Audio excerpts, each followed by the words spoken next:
آپ اندازہ لگائیں،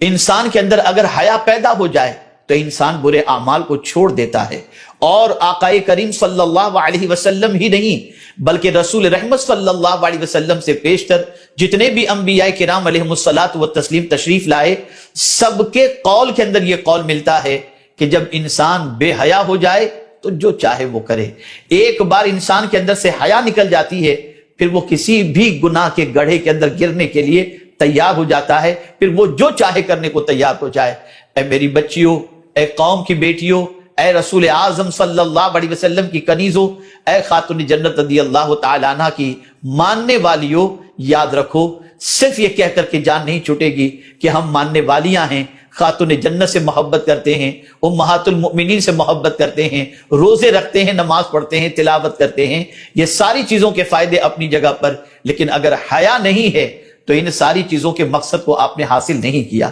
میری بچیوں یاد رکھو، کتنا ہی بڑا کوئی کیوں نہ ہو، اس کے سامنے جانا ہو اور اس سے کوئی بات کرنا ہو تو پہلی چیز تو یہ ہے کہ پردے کا دامن ہاتھوں سے چھوٹنے نہ پائے، اور بات میں لچک نہ ہو، بات میں ایسا معاملہ نہ ہو کہ تمہاری سریلی آواز کو سن کر، نزاکت سے بری آواز کو سن کر کسی کا دل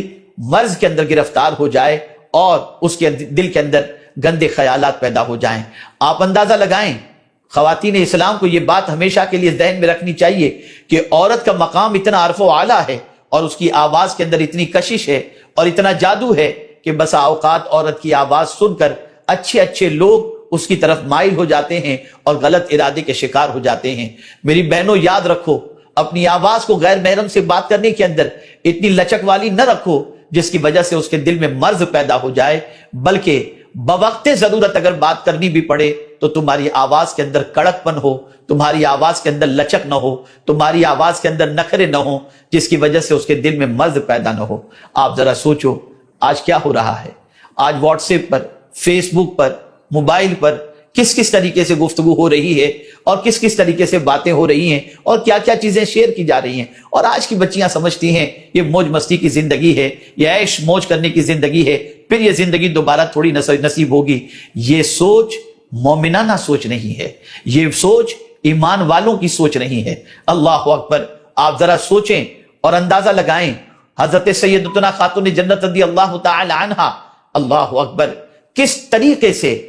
پردے کے بارے میں اور حیا کے بارے میں ارشاد فرماتی ہیں۔ اللہ اکبر، ارشاد فرماتی ہیں رسول اعظم صلی اللہ علیہ وسلم کی لخت جگر کہ میرے جنازے کو بھی رات کے وقت لے کر کے نکلنا تاکہ کوئی غیر محرم میرے جنازے کو بھی نہ دیکھ سکے۔ میں پوچھنا چاہتا ہوں، جن کو حضور صلی اللہ علیہ وسلم نے جنتی عورتوں کی سردار کہا ہو، سیدۃ النساء کہا ہو، ان کے اندر تو اتنی حیا ہے، ان کے اندر اتنا اللہ کا ڈر ہے، اور آپ کو اور ہم کو تو یہ معلوم بھی نہیں کہ مرنے کے بعد ہمارا ٹھکانہ کیا ہوگا، پھر بھی اس طریقے سے بے باکی۔ آج بازاروں میں دیکھیں کس طریقے سے خواتین نکلتی ہیں۔ آپ جانتی ہیں آج کی عورتیں پرفیوم لگائے بغیر نہیں نکلتی اور سمجھتی ہیں دور حاضر کی یہ ضرورت ہے۔ سن لو ایسی عورت کے بارے میں مدینے کے تاجدار صلی اللہ علیہ وسلم نے کیا فرمایا، جو عورت خوشبو لگا کر کے نکلتی ہے وہ شریف عورت نہیں ہے۔ سرکار صلی اللہ علیہ وسلم نے خوشبو لگا کر باہر نکلنے والی عورت کو شریف نہیں فرمایا۔ اب جیسے حضور شریف نہ فرمائے، کیا وہ شریف ہوگی؟ لاشعوری طور پر اللہ کے رسول صلی اللہ علیہ وسلم کے ارشاد پر توجہ نہ ہونے کی بنیاد پر اگر آج تک یہ کام کر رہی تھی تو اب توبہ کر لو، اب اللہ کی بارگاہ میں معافی مانگ لو۔ میری قوم کی بیٹیوں، آج تمہاری اسلام کو بہت ضرورت ہے۔ آج اسلام چاہتا ہے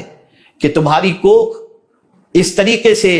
بچوں کو جنم دے جو تمہارے کردار کی بنیاد پر با حیا بن کر، با غیرت بن کر مصطفیٰ پیارے صلی اللہ علیہ وسلم کے دین کو پھیلائیں۔ لیکن اگر حیا کی چادر تم نے اتار دی، حیا کا لباس تم نے اتار دیا اور بے حیا بن کر اگر تم نے زندگی گزاری تو تمہارے بطن سے کوئی پاکیزہ بچہ جنم لینا یہ مشکل مسئلہ ہوگا۔ میری بہنوں، میری بچیوں، حیا کی چادر پہن لو۔ اللہ اکبر، پیغمبر رحمت صلی اللہ تعالی علیہ وسلم نے جب ایک مرتبہ اپنے خطاب میں فرمایا، جب حضور صلی اللہ علیہ وسلم کی بارگاہ میں یہ عرض کیا گیا، یا رسول اللہ صلی اللہ تعالی علیہ وسلم، خواتین درمیان میں چلا کرتی ہیں، مردوں کے ساتھ دھکم دھکی ہوا کرتی ہے، سرکار خواتین کے لیے کوئی حکم جاری فرما دیں۔ تو پیغمبر رحمت صلی اللہ علیہ وسلم نے خواتین سے ارشاد فرمایا کہ عورتوں کو چاہیے کہ بوقت ضرورت جب گھر سے نکلنا ہی پڑے تو راستے کے کنارے پر چلیں، ابھی مدینے کے تاجدار صلی اللہ علیہ وسلم کا یہ ارشاد خواتین کے کانوں سے ٹکرانا ہی تھا کہ مدینے کی گلی میں ہر چلنے والی خاتون اس طریقے سے راستے کے کنارے سے چلتی کہ دیوار ٹچ ہو کر کے وہ چلا کرتی، ان کا جسم دیوار سے لگا کرتا۔ کیا جذبہ تھا ان کے اندر، اللہ اکبر، کیا اطاعت کا شوق تھا ان کے اندر، کیا مصطفیٰ جان رحمت صلی اللہ علیہ وسلم کی محبت تھی ان کے دل کے اندر کہ حضور کو کسی طرح سے ناراض نہ کریں اور حضور صلی اللہ علیہ وسلم کو ہمیشہ خوش رکھیں، یہ فکر ان کے دامنگیر تھی۔ اور آج اللہ اکبر، اللہ اکبر، ہم دیکھتے ہیں تو عقل دنگ رہ جاتی ہے۔ میں خود اپنی زندگی کا ایک واقعہ بتاؤں، میں ایک مارکیٹ میں کپڑا خریدنے کے لیے گیا اور اس مارکیٹ کے اندر جب میں پہنچا، تھوڑی سی تنگ جگہ تھی، دو دکانوں کے درمیان جو چلنے کا راستہ تھا تھوڑا سا تنگ تھا۔ میں نے سامنے سے چند برقع پوش خواتین کو آتے دیکھا، میں ایک دکان کے کنارے پر کھڑا ہو گیا کہ کہیں ان کا دھکا یا میرا دھکا ان کو نہ لگ جائے۔ لیکن جب ان کو آتے ہوئے بے دھڑک دیکھا اور مردوں کے کاندھے سے کاندھا ٹکرا رہا ہے، انہیں کوئی فرق نہیں پڑ رہا، ان کے جسم سے جسم ٹکرا رہا ہے، کوئی فرق نہیں پڑا، مجھے ایک حدیث مبارکہ یاد آ گئی، اور وہ حدیث مبارکہ یہ ہے کہ اگر کسی شخص کا جسم کسی اجنبی کو، یعنی مرد ہو یا عورت، دونوں میں سے کسی کا جسم کسی کو ٹکرا جائے اور جان بوجھ کر کے، تو پھر اس کے حوالے سے فرمایا گیا اس حصے کو جہنم کی آگ میں ڈالا جائے گا، اور اس حصے کو جہنم کی آگ کے اندر ڈالا جائے گا۔ آپ ذرا سوچیں، کیا ہماری چمڑیاں، ہمارا جسم اس آگ کو برداشت کرنے کی طاقت رکھتا ہے؟ آج کل تو ہماری بہنیں جاتی ہیں جوتے پہننے کے لیے، چپل پہننے کے لیے، مردوں سے چپل نپواتی ہیں، بینگلز ان کے ہاتھوں سے پہنتی ہیں، نہ جانے کیا کیا ہو رہا ہے، بھول جاتی ہیں کہ قیامت کے دن اللہ عز و جل چمڑیوں سے سوال پوچھے گا اور چمڑیاں جواب دیں گی، اور ان چمڑیوں کو جہنم کی آگ کے اندر ڈالا جائے گا، جو چمڑیاں غیروں کے جسم سے ٹکراتی ہیں۔ قرآن کہتا ہے کہ چمڑیوں سے چمڑی والے کہیں گے وَقَالُوا لِجُلُودِهِمْ لِمَ شَهِدتُّمْ عَلَيْنَا، اے چمڑیوں ہمارے خلاف کیوں گواہی دے رہے ہو، کیوں بول رہی ہو؟ تو قرآن کہتا ہے کہ چمڑیاں کہیں گی، اسکین کہے گی انطقنا اللہ، اللہ نے ہم کو بولنے کا حکم عطا فرمایا۔ آپ مجھے بتاؤ، لمحوں کی لذت سے کتنی بڑی سزا بھگتنی پڑے گی، اس کا احساس بھی ہونا چاہیے۔ عرض کرنے کا منشا یہ ہے، میری بہنوں، حیا اختیار کرو۔ حیا کی تعریف میں نے آپ کو بتا دی کہ جس بندے کے اندر حیا ہوتی ہے وہ عیب دار کاموں سے اپنا تعلق توڑ لیا کرتا ہے، اور سیدنا فاروق اعظم رضی اللہ تعالیٰ عنہ کا یہ قول اپنے دل و دماغ کے اندر بالکل محفوظ کر لیں کہ فاروق اعظم رضی اللہ تعالیٰ عنہ ارشاد فرماتے ہیں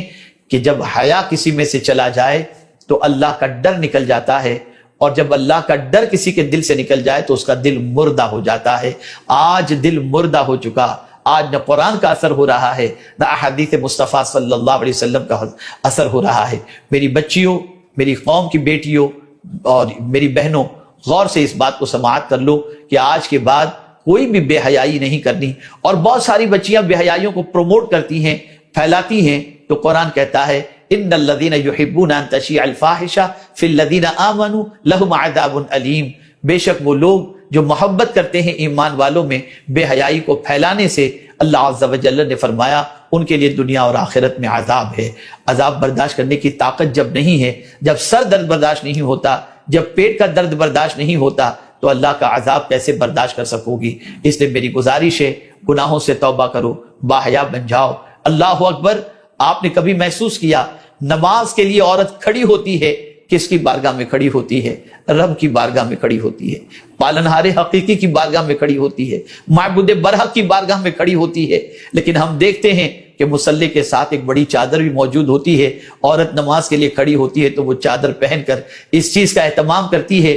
کہ اس کے سر کے بال کی سیاہی بھی چھلکنے نہ پائے۔ اے میری بچیوں، ذرا اتنا تو بتاؤ، خدا کے سامنے کھڑا ہونا ہو تو تم بال کی سیاہی بھی نہ چھلکے اس کا اہتمام کرتے ہو جو تمہارا رب ہے اس کے سامنے کھڑے ہونے کے سلسلے میں، لیکن مردوں کے سامنے، غیر محرم کے سامنے بال، جسم سب بالکل بے تحاشا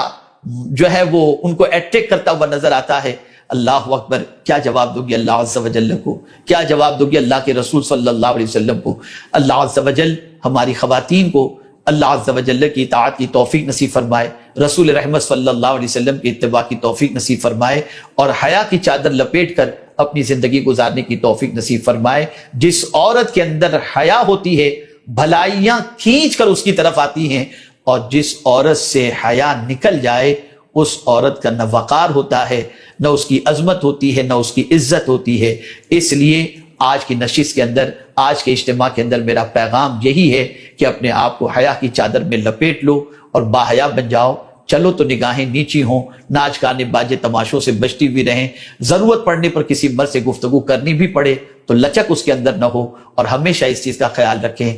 دلوں کا بھید اللہ جانتا ہے، اس سے کوئی چیز چھپی ہوئی نہیں۔ برقع بھی پہن لیں، نقاب بھی ڈال دیں، حجاب بھی اختیار کریں، لیکن اگر دل پہ ہم نے گناہ کا، دل کو بے لگام ہم نے چھوڑ دیا ہے تو اللہ عز و جل کی بارگاہ کے اندر پرسش بھی ہوگی اور جواب بھی دینا ہوگا۔ اس لیے ضرورت اس امر کی ہے کہ اللہ سے بھی ڈریں، ظاہر میں بھی ڈریں، باطن میں بھی ڈریں، تاکہ اللہ عز و جل اور اس کے رسول صلی اللہ علیہ وسلم کی خوشنودی حاصل ہو سکے اور دنیا اور آخرت دونوں سنور سکے۔